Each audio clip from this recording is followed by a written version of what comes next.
ঠাকুরের গায়ে 70 থেকে 80 কিলো, মানে প্রায় 80 কিলো সোনা দিয়ে মরা থাকে। কারা দিচ্ছেন এই সোনাটা দিচ্ছে সেনকো গোল্ড, তারাই আমাদের এই সোনাটা আমাদের।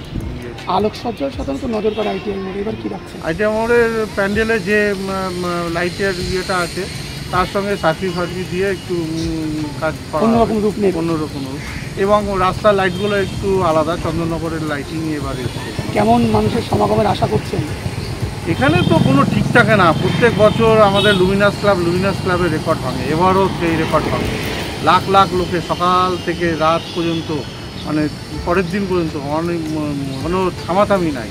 আমাদের চোখেও ঘুম নেই, তাদের চোখেও ঘুম নেই, সবাই আসছে যাচ্ছে, ঠাকুর থেকে চলে যাচ্ছে। কবে উদ্বোধন কে করবে আর কবে দর্শনার্থীদের জন্য উন্মুক্ত করে দেওয়া হবে এই মণ্ডপ? এখনও পর্যন্ত আমাদের মানে উদ্বোধনের দিন ঠিক হয়নি, যেহেতু মাননীয় মুখ্যমন্ত্রী আমাদের একটা দিন দেন, সেটা আমরা ধরছি মহালয়ার দিন। যদি উনি দিন দেন তাহলে সেদিনকেই হয়তো হবে, কিন্তু আমাদের মণ্ডপ খোলা হবে সাধারণ দর্শনার্থীদের জন্য।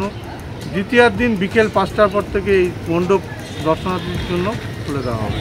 কোনো রকম অসুস্থতা বোধ করলে আমাদের রাস্তার উপরেই বড় মেডিকেল ক্যাম্প থাকবে, তারা সেখানে গিয়ে সমস্ত রকম মেডিকেল ফেসিলিটি পাবে, অক্সিজেন থেকে আরম্ভ করে সব রকম, এবং আইসিইউ অ্যাম্বুলেন্সও আমাদের এখানে পাশে থাকে।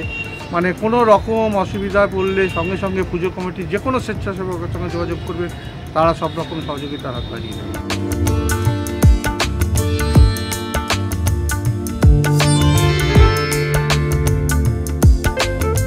আমরা এই মন্দির ব্যবহার করতে বাইরায় ফাইবারের কাজ হচ্ছে, আর ভিতরে পাকাটি, কদবেল, পাহাড়ি ফল বিভিন্ন রকম দিয়ে বার্নিশ করে তা দিয়ে হস্তশিল্প হিসাবে কাজ করা হচ্ছে।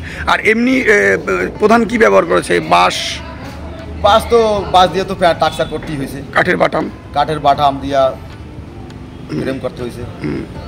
আর এমনি কাপড় তার উপর না, ভিতরে কোনো কাপড় নাই, যা কাপড় ওই যে ডিজাইনের লগে মানে পেস্টিং করে যে কাপড়টা লাগানো হয় সেটাই।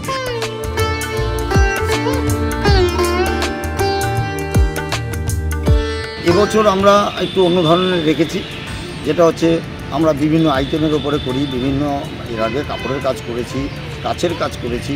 এবছর আমরা যেটা প্যাগোডা টাইপ, আমরা যে প্যাগোডা টাইপে আমাদের এদিকে কখনোই হয়নি, নাট মন্দির হয়েছে, এমনি মন্দির হয়েছে, কিন্তু প্যাগোডা টাইপ মন্দির হয়নি। তাই আমাদের মূল আকর্ষণটা এই প্যাগোডা, যেটা আমাদের রাউন্ড শেপে পুরো একদম নিচ থেকে ওপর পর্যন্ত আমাদের এই প্যাগোডা টাইপের উঠে গেছে, এবং তার সঙ্গে আমাদের এই যে সাদা পুরো আমরা হোয়াইট করেছি।